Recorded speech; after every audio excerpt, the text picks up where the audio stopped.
Oui, c'est vrai que je regarde le changement radical du niveau de jeu de Ousmane et voilà, je me sens trahi. C'est logique. À un moment donné, j'ai joué avec lui au PSG, c'est moi qui l'ai amené ici, c'est moi qui a parlé pour qu'on le recrute à Paris et quand j'étais là, il n'a jamais été aussi fort que ça. On aurait pu être deux joueurs incroyables et gagner la Ligue des Champions et je me serais barré au Real Madrid en légende. Et à cause de lui, voilà, ça ne s'est pas passé comme ça. Il n'a pas été bon quand j'ai été là, il m'a laissé tout seul. Et quand je suis parti, il a montré son véritable niveau et c'est devenu un joueur incroyable. Je ne le reconnais plus. Il marque des buts, il dribble, il crochette tout le monde. Je trouve qu'il est plus complet que moi et plus fort que moi cette saison. Et voilà, je me sens trahi parce qu'il aurait pu le faire quand j'étais au club, on aurait pu être super fort ensemble, mais finalement, il a préféré attendre que je me barre et il a montré son niveau maintenant.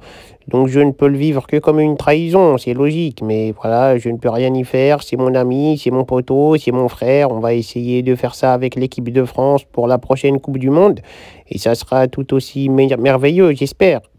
En tout cas, c'est vrai que là, je vois les matchs du PSG et puis voilà, à Madrid, je me sens déçu. Je me dis, c'est pas possible. C'est lui qui m'a trahi ou c'est peut-être moi qui ai fait n'importe quoi, mais je comprends pas.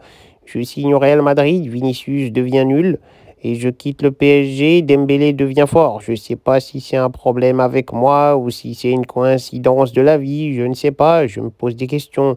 En tout cas, c'est vrai que je suis déçu, je suis choqué, je suis un peu perdu avec tout ça. Des fois, je me dis, j'aurais peut-être pas dû quitter le PSG. Des fois, je me dis que c'est bien. Des fois, je me dis, qu'est-ce que je fous. Des fois, je ne sais plus quelle noisette je suis. Mais voilà, je vis avec mon temps, je vis avec les événements qui se passent. J'essaye de m'adapter à tout ça.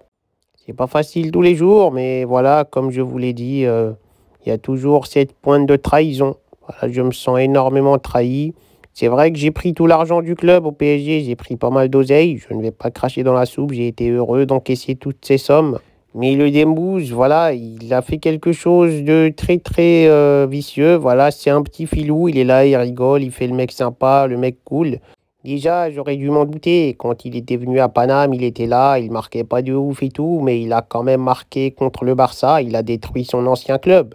Moi, j'étais content, j'étais avec lui, j'étais heureux. Je me disais que c'était un bon élément, mais maintenant, c'est vrai que je commence à apprendre à le connaître un peu plus et je sais qu'il est assez sournois. Il fait des choses dans le dos. J'étais avec lui, on s'entraînait, on jouait ensemble, on a tout vécu. Il n'a jamais montré ce niveau-là.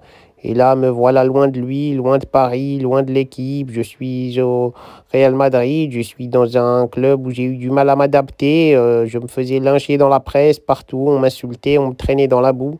Et lui, il en a profité pour devenir un joueur incroyable et marquer des buts. Donc voilà, c'est normal que je me sens trahi. C'est logique.